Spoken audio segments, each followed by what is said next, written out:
Assalomu alaykum aziz do'stlar. Mana xuddi o'sha Xalqlar do'stligi katta konsertlar bo'ladigan joyga keldik.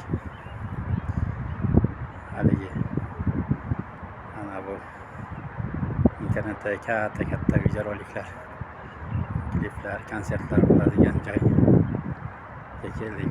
Inshaalloh Alloh nasib qilib shu kunga yetkazdi. Behisob shukrlar bo'lsin. Endi inshaalloh hammasi yaxshi bo'ladi. Xudo xolasa bu yerlarga kelib katta konsertlarni tomosha qilish, balki nasib qilsa konsert berish ham nasib qilib qolar.